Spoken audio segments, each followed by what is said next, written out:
Hello everyone, thank you for joining. My name is Veer and I'm an international consultant at GL Education. So this morning I hope to introduce you to the progress test assessment, so what the assessment consists of, and also more importantly perhaps how you can use the data that comes out of it within the classroom and more widely as a school.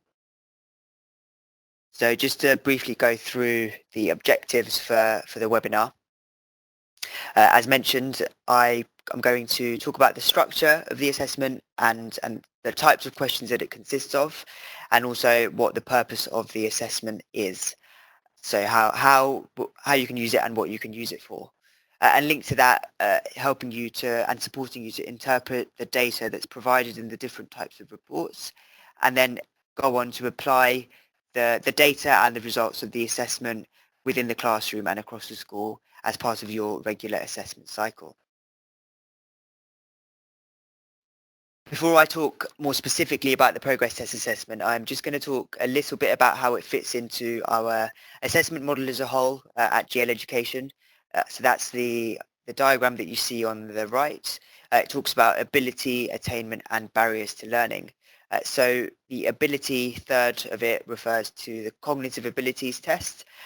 This is an assessment which helps you to understand your students' developed abilities and likely academic potential based on their ability. The second third of that model is the attainment part of the model. This looks at a student's attainment across different subject areas and also in reading and spelling, and it helps you to understand a student's attainment over time, attainment and progress over time. When compared with ability, it helps you to identify underachievement within a student and a group of students, and therefore to help you to understand where there may be barriers for learning, which is the third part of the model. So once you've identified those barriers for learning through, for example, the PASS survey, pupil attitude to self in school, you can then address those barriers and hopefully attainment will move towards and perhaps exceed ability and potential. Important to say also that all of this is considered within the boundaries of teacher judgment. So really all of these assessments here are to support a teacher's and a school's judgment of their students. So provide you with the raw data to then use within your own context. So the standardized scores provide you with a meaningful comparison of students of the same age, but that obviously needs to be considered within each individual context. So moving on more specifically to the attainment tests and the progress tests for English, maths and science, as it states there, these are assessments for learning. So although they do give you some summative scores to help you to understand a student's attainment and progress, the main purpose really is as a formative assessment to help you and your teachers to understand what a student can do, what they cannot yet do, and therefore inform what the teacher does in terms of planning individual lessons, planning short-term objectives, medium-term plans, and longer-term assessment and curriculum schemes of work. So really is to inform those planning and support for individual students as well, to help to plug any gaps that may exist in skill and knowledge in different subject areas.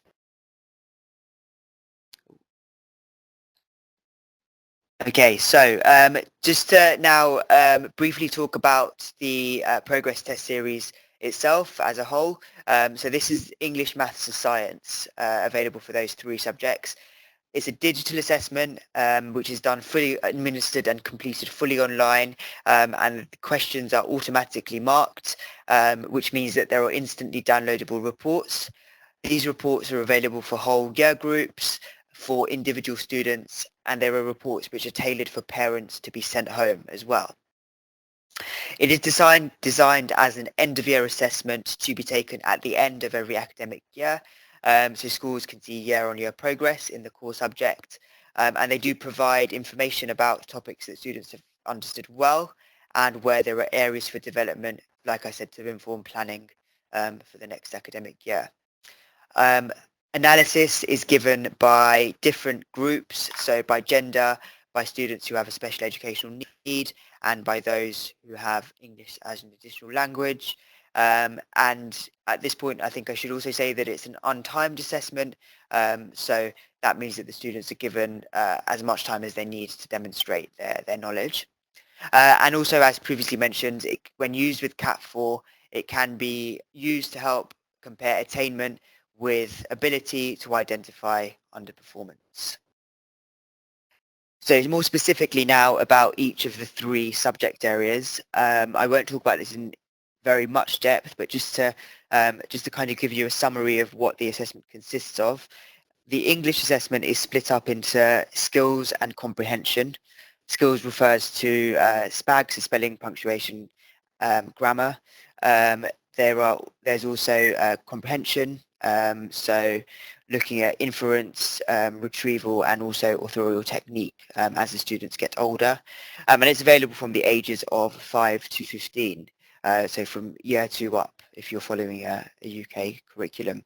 There is also a link on our website, which I won't click on now, but it tells you the topics that are covered by each level of the assessment. So the progress test is based on the English national curriculum, and each level of the assessment there's a different level for each year group, and each level covers specific topics which are given to you in this document. Having said that, it's not an assessment that requires any preparation. It really is a formative assessment to help you to understand where the student is at that point in time without the stress of a formal assessment that needs preparation and practice and revision. Linked to that also, the assessments are untimed. They typically take up to 60 minutes, but to take away that pressure of time and allow the student to demonstrate their knowledge without that pressure, they are untimed apart from the mental maths section, which I'm just coming on to now, which is, sorry, I've just seem to have, okay. So the mental maths section, which is timed and available from the age of 8. So maths covers the 4 or 5 different areas in maths, so the number, algebra, geometry, statistics, shape and space, etc. But it also assesses students' conceptual understanding, problem solving and reasoning. So obviously these are increasingly important skills for students as they attempt increasingly word-based, problem-based GCSE exams. So these are crucial skills that are assessed from an early age to help you to intervene where there are difficulties in those areas. You may find when you look at your CAT4 results, for example, that verbal is low. The verbal section is low, which means that a student has difficulty in understanding what a question is asking them. If you then compare that with the problem-solving element of progress test maths, you get quite a clear picture of what that verbal difficulty might mean for a student in maths. So that's an important piece of kind of triangulation for a maths department to do. And finally, the science assessment, which is available from a slightly older age, the age of 8. And this assesses and provides analysis on 3 different subjects in science, so physics, chemistry and biology, and then also working scientifically more generally. So all 3 assessments are available up to year 10, so just before the GCSEs are complete. So that's the 3 different assessments. The next part of the webinar is going to focus on the 3 different assessments. The reports are largely, they follow the same format for the 3 different subject areas. So I'm going to be referring to all 3 as we go through. Obviously there are some differences and I'll highlight those as we also talk through. The first score to understand is the standard age score. This is the most important score that any of our assessments provide, CAT4, the reading tests, and also the progress tests. So the average band of scores goes from 89 to 111, and the exact average score is 100. If a student scores 100, then they've made their attainment is exactly average for their age in years and months. The assessment takes their raw score, puts it on a scale, and compares the student's performance against students of the same age. So it gives you a really standardized, clear picture of where the student is, both compared to a UK population, but also an international population if you use the international benchmarking document to see where your students are in each year group. So it gives you that external benchmark to see whether your students are performing according to their age or below or above at that point in time, to help you to plan for the next academic year. So the scores within the report look like this. There are apologies. The scores go from very low, so the banding of very low is scores that are below 74, to very high. So these are scores which are above 127. And like I said, the standard age score is the most important score there. And it goes from 69 to 141. And then the Stay 9 kind of divides those scores up into 9 different groups. It stands for standard 9. This is a less important measure, but it basically tells you that, for example, if a student scores above 127, they're in the top 4% of scores. They're in group 9, the highest group. So they're attaining really well for their age. They're significantly above average. There may be some gaps in their understanding, but overall there's not much to worry about at this stage. And if they can carry that on, then they'll should go on to achieve quite well in any other external exams. The percentile rank gives you a percentile. So if they're in the 95th percentile, for example, they're in the bottom 95% of scores, but more importantly, they're in the top 5% of scores. But really, when you're starting to use the assessment, I'd strongly encourage a focus on the standard age score, the SAS, remembering that key number of 100 as the average score. So if we now kind of move on to some analysis of the reports, so I'm going to spend the bulk of the session on this. As a school, you may want to start off by looking at this distribution, which comes within the group report of the assessments. This gives you a very high-level overview of the distribution of the group within the distribution of the scores within the group as compared to students of the same age. The pink line is the bell curve that you saw earlier. So in the standardization, the bulk of students are in the middle here. So scores between 89 and 111.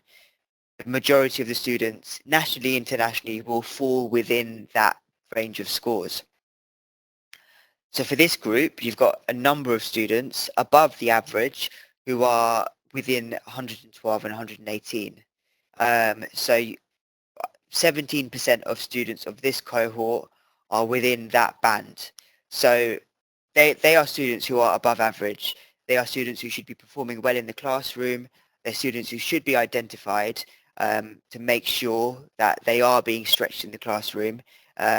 Compare those scores also to their CAT4 scores to see that they are meeting their ability, but I'll come to that later. We've also got a bunch of students who are between 119 and 126 and also over 126. So this group of students are, so that's 7, 14, about 31% of the students, about a third of the students are above average or very high, which is good for this cohort of students. But you've also got some students who are below average, between 74 and 88, and some who are at the lower end of average as well.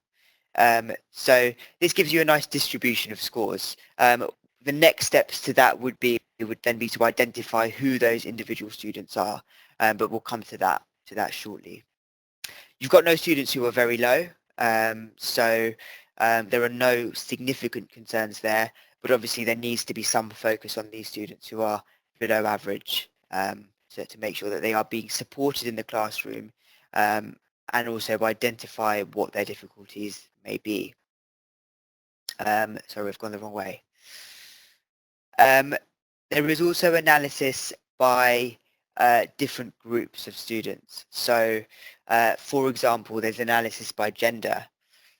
As mentioned just now, the average is 100. So for this group and the males within this group, they have an average score of 107.9, almost 108. So they are above average, definitely in the above average, well, in the average range, but in the sort of slightly higher average range. The females, on the other hand, are almost 11 points, 11 SAS points below the males, which could be a worry, and it's something that needs further investigation within the school. So really asking some searching questions about that, why that might be. You can see here that there are 17 males and 8 females within this group. So could it be that the males are kind of dominating the classroom because they're a larger group of students, and therefore the females' needs are not being met, and therefore they're struggling to make progress, and their scores on average are therefore for lower. So there are definitely questions that should be asked that come out of what this data shows you. And I often say that sometimes the data doesn't give you all the answers. In fact, it gives you more questions to ask. And hopefully we can support you to kind of realize what those questions are, but hopefully help you to answer what they are as well. Secondly, there's analysis by special educational needs. They're displayed on the screen. So for this cohort of students, you can see that those students who've got an action, a plan, some sort of special educational needs plan, actually score above average or very high as compared to students who don't have any special educational need. So there are students there who are scoring very low and average as well.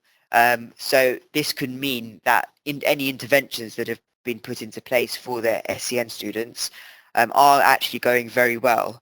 So any targeted support for those students has been very effective, and therefore they are performing well in these attainment assessments. That the support is working for them, and therefore they're able to perform. So it could be that you need to investigate who these students are that don't have an SEN, that are scoring very low. Is there an emerging SEN, or is there some other barrier to learning that needs to be investigated and then support provided for that? So kind of in summary for a whole group, that was a quick run through of some elements of the group report.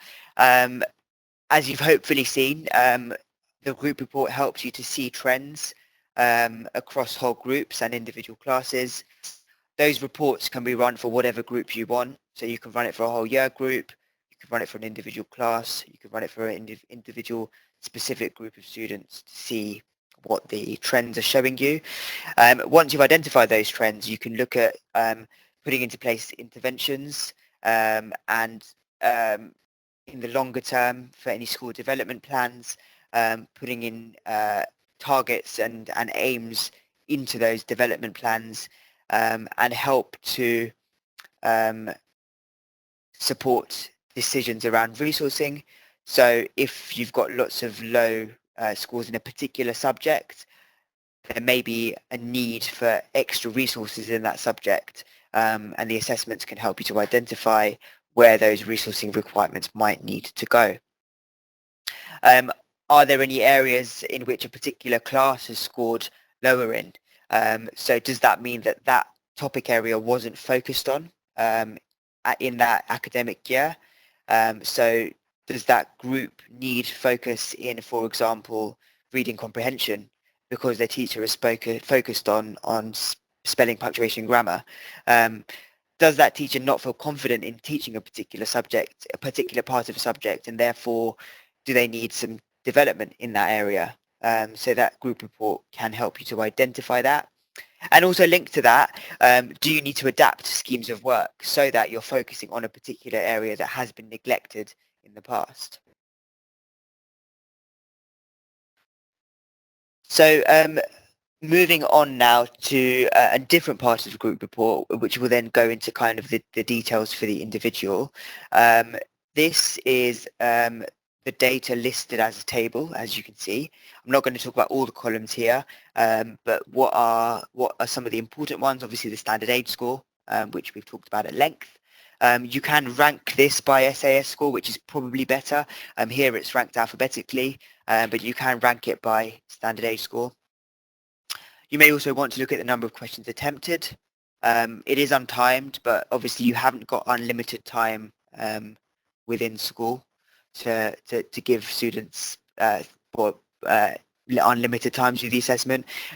So if students have had an hour, for example, but they've only attempted half the questions, that might give you a clue as to maybe a processing need or another barrier to learning. If the student is feeling very unconfident, then they may not attempt every question because of that lack of confidence, or because they are checking every question very carefully and therefore they're not able to make progress through the assessment.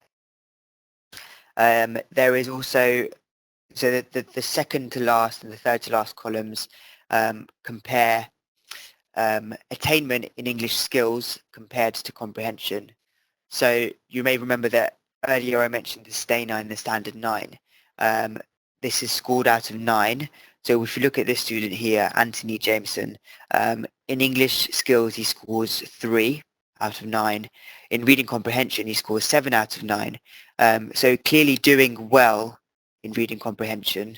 There's been some good teaching and learning going on. This is an area that he perhaps enjoys. So he reads a lot and is able to then understand the text, and therefore is able to answer questions about any text that he reads. English skills, less strong. So the teacher next year knows that they need to perhaps, for this student, focus on developing English skills. It's maybe a trend across the group, and maybe a trend for individual groups or individual students. So another key piece of information there, which is unique to the English assessment. There is also a progress category. This appears when the assessment is done twice. So if you do it, say, for example, in year 3, then in year 4, or in year 8, then in year 9, the assessment measures progress in the 3 different subject areas from one year to the next. So once you've looked at the trends, you've identified individuals, I would suggest then looking at specific areas of each subject and the curriculum. So again, I won't talk about this in very much depth here, but it's quite clear to see here for mathematics for this group that there is actually difficulty in all 6 areas of the subjects, but they're not very significant differences. So for example, for number, for the standardization, 30% of the group answered questions correctly of the group. Sorry, this is for your group. And then for the standardization, it was 37%. So for students of a same age, students the students are performing less well in that area. So it's something to investigate a bit further. There's also then question by question analysis, so that if there are specific questions that were answered less well, this can also be identified to address any misconceptions or any topics that perhaps weren't taught, to address those. And finally, just to support the individual, which I guess is an important part of any assessment, the information is given to you in a very similar format, so I won't talk about this in much depth, but it gives you an idea of where the individual is in terms of their attainment, and what support then needs to happen to support that individual to make better progress. So again, looking at English, this student is good at comprehension, is strong at non-narrative comprehension, needs support in grammar and punctuation, and simple inference in terms of reading comprehension. So very kind of crucial information for the student's next teacher to understand how they can support them from day one. And this is available in the individual report for students. The individual report for students also has a written narrative to help teachers to identify specific strategies that can be put into place to support students and help them to make faster progress. And this is, like I said, within the individual report for students. So links to what I said before, but I guess a few more kind of hints and tips around what you can do with the individual report and different parts of the group report. Reflect and evaluate previous teaching. So what has been taught well, where might there still be misconceptions, perhaps because of the way it was taught, perhaps because of a student's own kind of interpretation of a subject or a topic area. And therefore, how might you need to adapt your plans for next year? What might you need to change? What might you need to spend more time on, etc. Identify individual students' development areas. So help to write reports as well. Where can students develop further? What can be done to support those students develop further? And how may this be communicated in any reports that are written to parents? And the reports do support you to do that. And finally, like I said at the start, really a key purpose of the assessment is to provide really solid external assessment to help to support your teachers' judgment of their students in the classroom. So it's non-biased, it's objective, and it helps to support that development of individual students. I've already talked about this progress category, so again, I won't talk about this too much now, but the progress category gives you some effective, external, reliable information to track, intervene, and self-evaluate where necessary. So it does give you that important measure of progress. So kind of the final part now of the webinar. If you're doing CAT4 or if you are thinking about doing CAT4, the cognitive abilities test, it gives you, if you do both, and you also get access to this combination report. This talks about the CAT4 ability level. So if we focus on verbal, which links to English, if a student is scoring 121, they're significantly above the average of 100 in CAT4. So they're a highly able student. They should be doing well in the classroom. They should be performing well in English, but across their subjects, we'll focus on English. They should be attaining well. They should be attaining above average. If their current attainment is below that, if it's under 121, if it's say around 100, 105, that indicates that the student is underperforming. So there's a potential for them doing better. That could indicate the presence of potential barriers to learning. And again, an area for you to investigate further. What can you do to address that underachievement and support that student to achieve their potential? So the reports give that data to you numerically and as a discrepancy category. So we can see here, for example, for student, are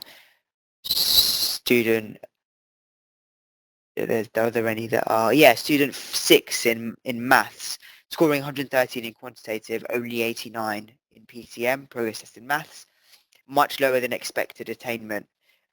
So what is causing that underachievement, and what can you do to help support that student? Is it a potential SEN, or is it another kind of pastoral barrier to learning which you might want to explore with PASS?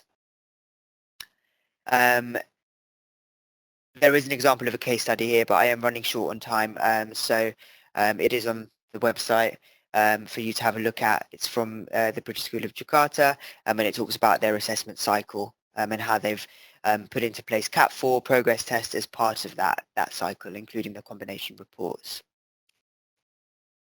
And then there are some key questions here, again, from the combination report to help you to answer some key questions as to why a student might be underachieving and what you can do to support that student. Okay, so just to summarize really, the progress test is a standardized assessment. So I've touched on all of these things as I've gone through, but it's a reliable and fair way to kind of compare students with students of the same age, which is externally benchmarked and helps you to identify students who might need further support and greater challenge.